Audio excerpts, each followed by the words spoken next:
கர்த்தருக்கு பிரியமானவர்களே, இயேசுவோடு நாம் நிகழ்ச்சியில் 59ஆம் பாகத்தில் உங்கள் சந்திப்பதில் மிகுந்த மகிழ்ச்சி அடைகிறேன். கர்த்தருடைய வார்த்தையை இன்று நாம் பார்ப்போம். எரேமியா 15ஆம் அதிகாரம் 20ஆம் வசனம். உன்னை இந்த ஜனத்துக்கு எதிரே அரணான வெண்கல அலங்கமாக்குவேன். அவர்கள் உனக்கு விரோதமாக யுத்தம் பண்ணுவார்கள், ஆனாலும் உன்னை மேற்கொள்ள மாட்டார்கள். உன்னை ரட்சிப்பதற்காகவும் உன்னை தப்புவதற்காகவும் நான் உன்னுடனே இருக்கிறேன் என்று கர்த்தர் சொல்லுகிறார். கர்த்தர் இன்னைக்கு ஆழமான வார்த்தையை கொடுத்துருக்கிறாரு, உங்களுக்கு அருமையான வார்த்தை கொடுத்துருக்காரு. அதாவது இந்த ஜனத்துக்கு முன்னாடி நீங்க உங்களை வெண்கல அலங்கமாக்குவேன். அதாவது அந்த அளவுக்கு ஸ்ட்ராங்கு, அந்த அளவுக்கு பாதுகாப்பு உங்களுக்கு சப்பா கொடுக்க சொல்லியிருக்காரு. கர்த்தருடைய பார்த்தீங்கன்னா உங்களுக்கு எதிராக யுத்தம் பண்ணுவாங்க, ஆனாலும் உன்னை மேற்கொள்ள மாட்டார்கள்.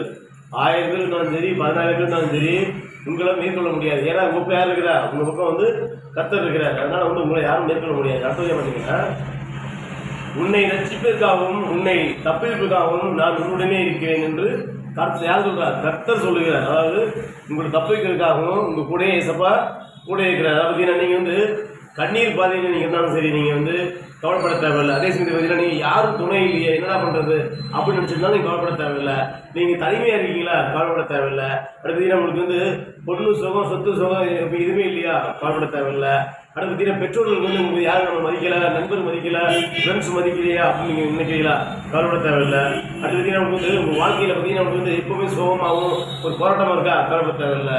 உங்கள் வாழ்க்கையின் பயணத்தில் ஏசப்பா உங்க கூட இருக்கிறாரு.